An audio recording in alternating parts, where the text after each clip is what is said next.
studied the nature of government, he would have recognized that no government can exist without infringing on rights. It simply is not possible, for if it operated through voluntarism, it would not be a government.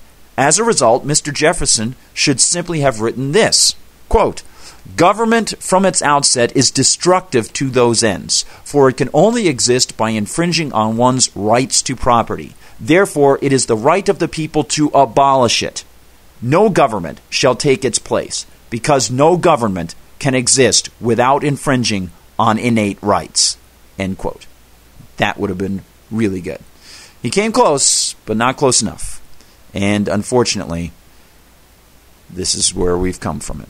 It seems clear to me that the seeds of the modern positivist state were sown in the very words of those who wrote in favor of, quote, negative rights, because they always associated those rights with the existence of government to supposedly defend them, never acknowledging that the two are incompatible. Even today, we can find excellent examples of how the supposed supporters of protection of rights must attenuate rights if they want the state to function. Sam Dodson, a resident of New Hampshire, was recently held in New Hampshire jail for over 2 months after he tried to bring a video camera into a courthouse. Yet the U.S. Constitution states very clearly that the right to a free press shall not be infringed. The rationale that was offered in defense of the state's actions against the journalist was that the court would simply be unworkable if the presiding judge could not place limits on how many people could enter the room and what they could do. Too many journalists and cameras would be a distraction and make the delivery of justice impossible, and people have a right to speedy and fair trials. But people have the right to report on the actions of the government as well. So how do we square this regulation in order to make the court work with the supposed untouchable right to be a journalist? Likewise, airline pilots would like to carry firearms, and they have a supposed right to keep and bear arms that shall not be infringed. Yet, in the airways regulated by the federal government, this right is regulated away. How is it possible that government and rights can coexist if the full use of rights makes it impossible for government to operate what it controls? Americans supposedly have a right to free speech, but over the radio spectra that the government stole in the 1920s, government codes bring millions of dollars of fines for indecent speech or pictures. In all of these instances, and many more, the very government supposedly created to protect the rights Jefferson lauded in his day repeatedly infringes on them, and must do so in order to function within the overused tragedy of the commons situation that it creates. The problem stems from the fallacy that government is there to protect your rights, and that various state laws are written to ensure those protections. Now, don't get me wrong, I'm not saying I'm against law. I'm just against law written by government that applies to all, whether they like it or not. Let me explain. After the recent Heller gun decision by the U.S. Supreme Court, in which the majority found, that the right to keep and bear arms mentioned in the Second Amendment was an individual right, not a group right, Justice Antonin Scalia spent 65 pages citing historical evidence that this was what the founders believed, which was fine, although he could have simply used logic and a lot fewer pages to conclude that groups are just aggregations of people and they're always reducible to the people comprising them. Therefore, groups per se cannot have rights, only human individuals can. Groups are essentially nothing but abstractions, hence the I mentioned earlier.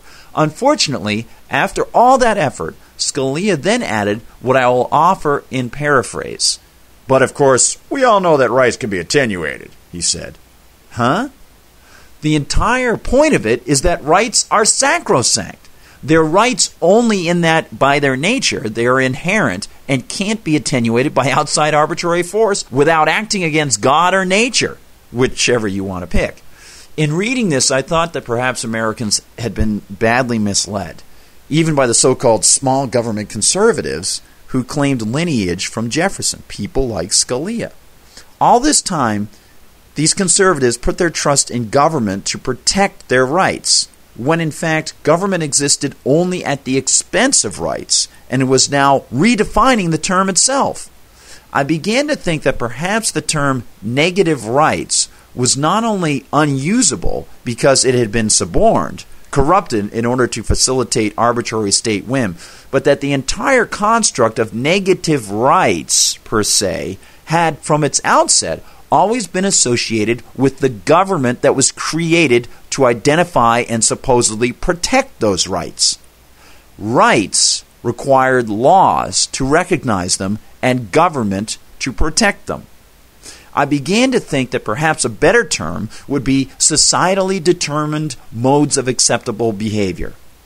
In this fashion, one sees that people generally want to maximize pleasure and minimize pain. They're also sympathetic and empathetic creatures who communicate and acquire reputations. As a result, as we see in the free market, bad actors are often shunned and good actors prosper. Mistakes are rectified quickly, and standards of living grow as each man tries to better his station through voluntary trade and peaceful interaction. A cipher to rights organically develops as people work out what behavior is acceptable and what is not.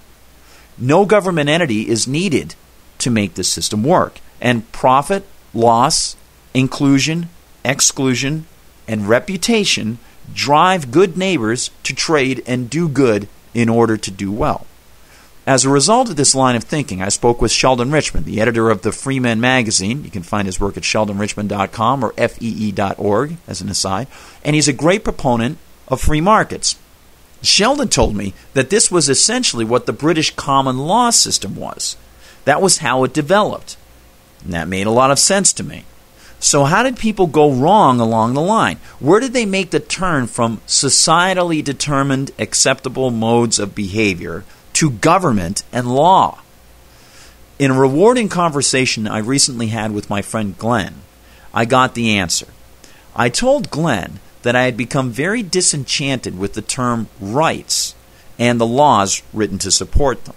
I also mentioned what Sheldon had told me, and Glenn said that the trouble seems to have arisen when the laws were written down and the law writers eventually became law makers. I understood.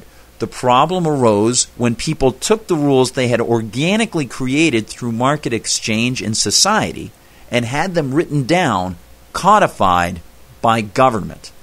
I asked Glenn about Moses and mentioned that if one were opposed to written law, how should one view the Ten Commandments? Simple, he told me. Those laws weren't written by government. They were written by God.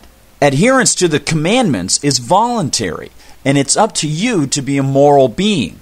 The consequences are spiritual, not state-based. And there was the answer. The thing to avoid is government law.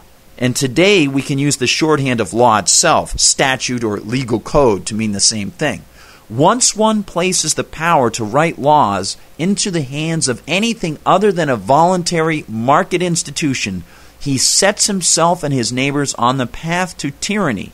There is no avoiding this trend, for the action of creating a government to write and enforce the laws requires force by the state and is predicated upon theft in order to make the government work. The very act of trying to get a non-market entity to write the laws and enforce them requires predation upon those who would not voluntarily participate. And then the monster simply grows. Laws created not to supposedly protect the bulk of rights left after the initial predation begin to get written. Politicians create myriad offices and increase their power over individual lives. The tyranny grows and grows until the facades of protection and community can no longer hide the ugliness.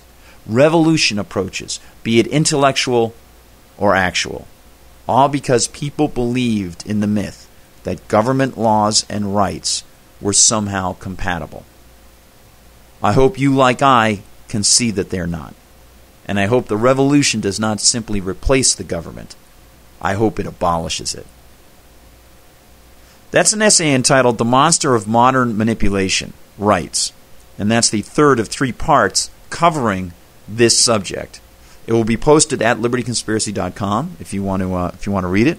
If you want to cut and paste it, do whatever you want with it, no problem. Just hopefully, give me some credit or something. And I might send it out to some other people, who knows, some other websites, and see if they're interested in it. I'd love to get your comments on it. Write in our forum all about it and tell us what you think. And also, make sure you stay tuned for the upcoming podcast where we feature interviews with our Cabal members who have great insight into these things. I'm looking forward to it. So, until next time, I will say arrivederci or au revoir and all that other stuff, and I hope you keep fighting for freedom. By the way, today being Wednesday, I'm very excited because Judge Napolitano's Freedom Watch is going to be on, and I believe they're going to be having Mary Ruwart on. Yeah, should be pretty awesome. So, check